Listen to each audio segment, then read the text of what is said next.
শুরু থেকে শেষ পর্যন্ত উনি এসেছিলেন। স্বৈরাচারী সরকারের গোয়েন্দা সংস্থা নাটক মঞ্চস্থ করে তার মৃত্যুকে প্রশ্নবিদ্ধ করার চেষ্টা করেছে। আমি বলেছি যে আমার বাবা এই দেশের মাটিতে মারা গেছেন। আমরাও মিডিয়াতে আসিনি, ফেসবুকে পোস্ট দেইনি, কারণ হচ্ছে যে আমরা নীরবে থাকার চেষ্টা করেছি আমার বাবার নিরাপত্তার কথা চিন্তা করে। কারণ তিনি এক মুহূর্তের জন্য দেশের মাটি ত্যাগ করেননি। 1/11 পর থেকে তিনি দেশের মাটি কামড়ে শত প্রতিকূলতা মেনে নিয়ে উনি এদেশের মাটিতে ছিলেন, অনেক স্যাক্রিফাইস করে, এবং উনি দেশের মাটিতে শেষ নিঃশ্বাস ত্যাগ করেছেন। আমি ওই স্বৈরাচার সরকার, একটা অত্যাচারী সরকার, তার সামনে এসে আমি বলেছি যে আমার বাবা এই দেশের মাটিতে মারা গেছেন। আমি অনেক বড় একটা রিস্ক নিয়ে এটা বলেছি, কারণ সন্তান হিসেবে এটা আমার কর্তব্য। যে কোনো সন্তানেরই এটা কর্তব্য থাকে। নৈতিকতার মানদণ্ডে 15 বছরে আমাদের দেশের নৈতিকতার যে মানদণ্ডটা অনেক নিচে নেমে গিয়েছিল। সেজন্য হয়তো অনেকে বুঝতে পারে না যে মেয়েটা কী করছে। আমার কোনো রাজনৈতিক উচ্চাভিলাষ নেই। আমি এসেছি বাবার প্রতি আমার দায়িত্বটা শেষ করতে। আমার বাবার যে ধোঁয়াশার কথা বললেন সেটা একেবারে বিনাশ করে দিতে। হ্যাঁ, কোনো ধোঁয়াশা নেই। এদেশের মাটিতে মারা গেছেন। স্বৈরাচারী সরকারের গোয়েন্দা সংস্থা নাটক মঞ্চস্থ করে তার মৃত্যুকে প্রশ্নবিদ্ধ করার চেষ্টা করেছে। কারণ তাদের নাকের ডগায় উনি 15 বছর থেকে তারা তার চুল স্পর্শ করতে পারেনি। তিনি মারা গেছেন। সম্মানের সাথে তাকে আমি দাফন করতে পেরেছি।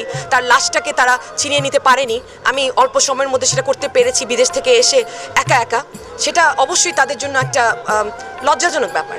সো আমি কিছু করার নেই, বাবার জন্য সব কিছুই করা যায়। শুরু থেকে শেষ পর্যন্ত উনি এসেছিলেন।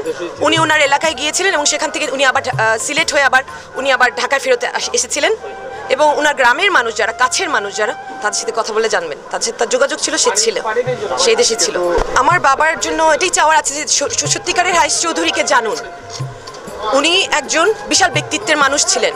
উনি একজন মেধাসম্পন্ন রাজনীতিবিদ ছিলেন। উনি কোনো মাসল পলিটিক্স কখনো প্র্যাকটিস করেননি। তার সম্বন্ধে যা জেনেছেন গত 15 বছরে সবই ছিল অপপ্রচার। প্রত্যেকটা অপপ্রচার, কোনোটাই সাবস্ট্যান্সিয়েটেড না।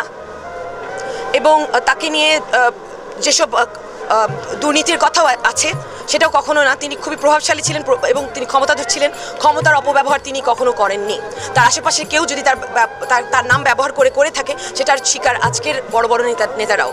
তিনি একজন ত্যাগী ছিলেন। শেষ মুহূর্ত পর্যন্ত তার জীবনটা তিনি বিলিয়ে দিয়ে গেছেন তার দেশের জন্য এবং তার দলের জন্য। এবং আজকে আমি যেটা প্রাণ খুলে বলতে পারছি যে আমার বাবাকে নিয়ে আমি গর্বিত। তিনি একজন মুক্তিযোদ্ধা ছিলেন। এই যে বৈষম্য বিরোধী আন্দোলনের যে ছেলেগুলো, যে বয়সে ছোট ছোট ছেলেরা যুদ্ধে ঝাঁপিয়ে পড়েছিল, আমার বাবা ঝাঁপিয়ে পড়েছিলেন 71-এ। তারপর থেকে তিনি রাজনীতিতে অ্যাক্টিভ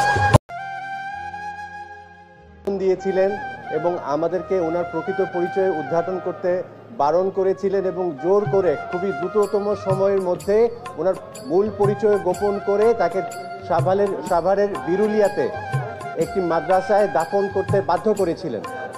তো আমরা ওনার প্রকৃত পরিচয় উদ্ঘাটনের জন্য ওনার মেয়ে উনি একটি রিট পিটিশন দায়ের করেন। সেই রিট পিটিশনে মহামান্য আদালত 5/9/2024 তারিখে অর্ডার দেন।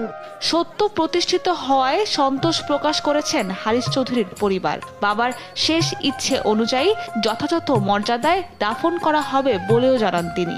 সত্য সূর্যের মতো আব্বুর ব্যাপারে যে সত্যটা, সেটা এই 3টি স্টেজের মধ্যে দিয়ে গেছে, অগ্নি পরীক্ষার মধ্যে দিয়ে গেছে। আমি শুরু থেকেই বলেছি আমি দাফন করেছি নিজের হাতে। আমার বুকে আমার বাবা মারা গেছেন এবং সেই সত্যটা বেরিয়ে আসলো। এটা দুঃখজনক যে আমাকে এটার মধ্যে দিয়ে যেতে হলো।